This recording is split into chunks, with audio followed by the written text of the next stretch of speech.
Welcome to St. Lucia, everyone. If you're watching this, you might be planning a holiday trip to St. Lucia. Well, you are in luck. Pierre and I have just gotten back from St. Lucia, and we want to share with you our 5 best things to do on the island. So let's start with number 1. Obviously, the beaches, but not just any beaches. Imagine pristine private beaches that you can walk on, and you know what? They're actually not private. There are only public beaches in St. Lucia. What does that mean? You can literally go into a 5-star hotel, these beautiful hotels, and you know what? You can just hang out with the folks there. That's exactly what Pierre and I did. So we went to the beach. We decided to go ahead and get some lounge chairs, and you know what? No one said anything to us. If they ask you, are you with the resort? You say, yes, I am with the resort. Number 2, the thing that you must do is to dine with a view. There are some amazing resorts in St. Lucia overlooking the beaches, overlooking the pitons. Those are the famous volcanic tops that you see on all of the St. Lucia postcards. What we'd really recommend, and this is what Pierre and I did one evening, is go during sunset. It's going to be one of the best sunsets that you'll ever see in your life. If you're lucky enough, you can also dine with a view in your own private villa. So a lot of the private villas in St. Lucia, they might come with a cook. The cook will prepare your meals. We, for example, had a welcome meal for lunch. It was amazing, and that was our first dining experience in St. Lucia. Number 3, you must go ahead and explore the local vibes. One of the best decisions that we made was to get recommendations from our host. She recommended one of her favorite restaurants that she goes to all the time. It was very delicious and really affordable compared to all the other places that we went to. The other thing that we'd highly recommend, especially if you're a big foodie, is to go ahead and visit a local market.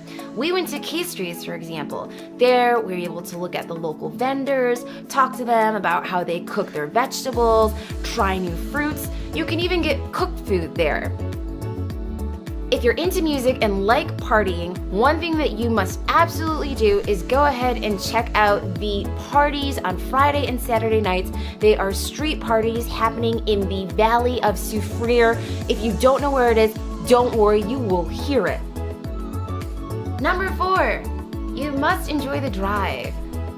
Whether it be going through the small villages or driving on the west coast, we really loved going through the lush landscape of St. Lucia in our car. What was cool about driving through the local villages is that people, especially if you're lost, they won't hesitate to help you.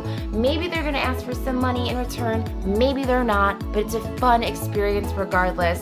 The other thing that I really would recommend is going ahead and exploring the east coast of the island. So most people, they'll go into the west coast. If you go into the east, it's not as popular, but there are some beautiful, gorgeous places that you can visit. We noticed that there was so much wind. If you're into kite surfing or windsurfing, really recommend that you check the east coast of the island out. This is the spot where you should be.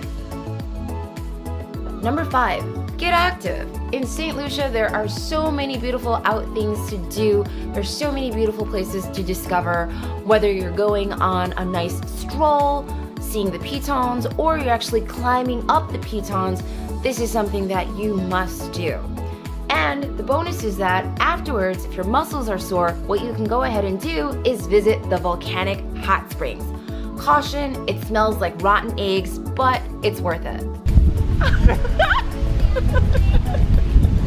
There you have it. Those are our 5 best things to do in St. Lucia. We really hope that you enjoyed the video. If you did, please go ahead and leave a thumbs up. If you've been to St. Lucia, let us know what your 5 best places are in the comments. We'd love to hear what you think as well. We're going to be going on many more adventures, so we hope that you subscribe and follow us. And remember, as Pierre says, make the most of your time on this planet because you never know when it ends.